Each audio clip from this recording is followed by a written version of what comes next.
ఇంకొకసారి కనుక వైసీపీ ప్రభుత్వానికి ఓటేస్తే ఏం చేశారు? మొన్న 2019లో ఓటేస్తే మనకి మద్యపాన నిషేధం అని చెప్పి ఇందాక దారంతా ప్రభుత్వ మద్యం దుకాణాలు ఎటు వెళ్తాం?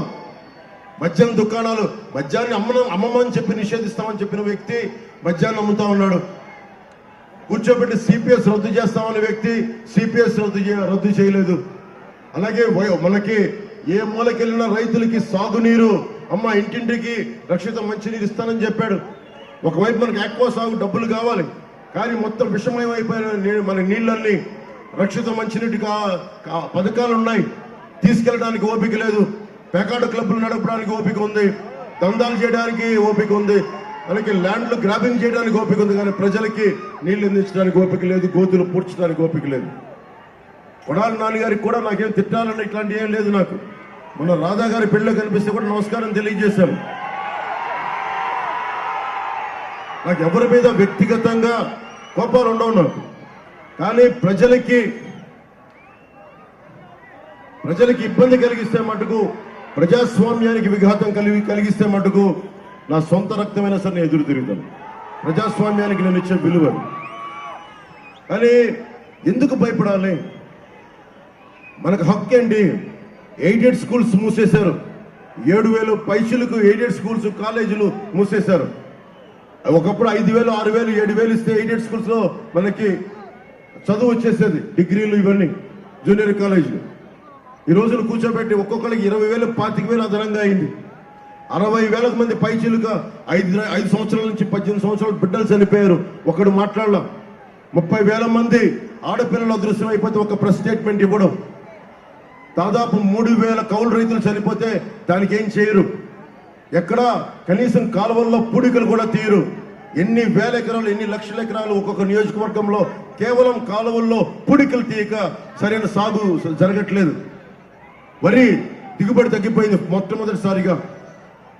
ఒకప్పుడు తెలంగాణలో వరి లేని తెలంగాణలో వరి అధికంగా ఉంటే ఈ రోజున మనకి దాదాపు 10 నుంచి 12 లక్షల దిగుబడి తగ్గిపోయింది. అంత దిగజారిపోయింది. రైతులు క్రాప్ హాలిడే ప్రకటించే పరిస్థితి. ఇవన్నీ మారాలి అంటే ఈ రోజున నేను మీకు మాటిస్తున్నా, వెనిగండ్ల రాము గారికి తెలుగుదేశం సైకిల్ గుర్తు మీద ఓటేయమని అడుగుతా ఉన్నాను.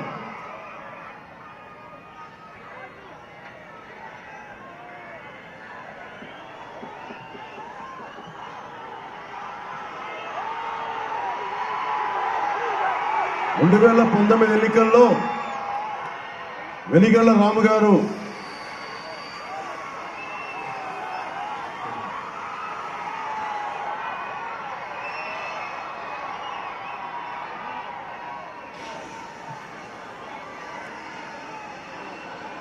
అది కొడాలి నాన్నగారు ఓడిపోయిన తర్వాత ఈయన చాలా అందంగా ఉంటుంది.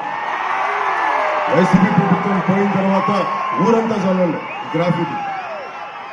2019లో వెనిగండ్ల రాము గారు, ఈ రోజున తెలుగుదేశం పార్టీ నుంచి పోటీ చేస్తున్న వెనిగండ్ల రాము గారు మనకి జనసేన తరఫున ప్రత్యేకించి మన లీలాకృష్ణ గారి మన జనసేన అభ్యర్థి మండపేట నియోజకవర్గంలో పోటీ చేస్తున్నప్పుడు ఆయన కోసం స్వయంగా వచ్చి ప్రచారం చేశారు వెనిగండ్ల రాము గారు. అలాంటి వెనిగండ్ల రాము గారు ఈ రోజున గుడివాడ అభ్యర్థిగా పోటీ చేస్తున్నారు. నేను ఒకటే వచ్చాను, ఆయన తరఫున గుడివాడ ప్రజల కష్టాల కోసం ఇక్కడ ఉన్న నోరు పారేసుకునే ఎమ్మెల్యేకి నోరు కట్టడి చేయాలి అంటే మనకి వెనిగండ్ల రాము గారు ఎమ్మెల్యే అభ్యర్థిగా ఉన్నారు. ఇప్పుడు నాకు నాని పాల్కివాల గారు ఉన్నారు.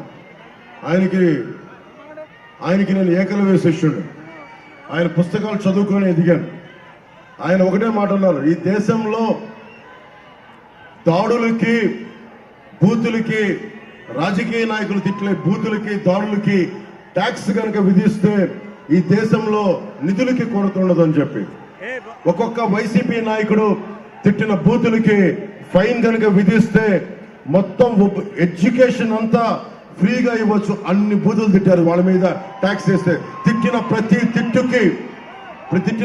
తిట్టుకి కనుక ట్యాక్స్ వేయగలిగితే మనకు వైద్య విద్య ఉచితంగా వచ్చేస్తుంది.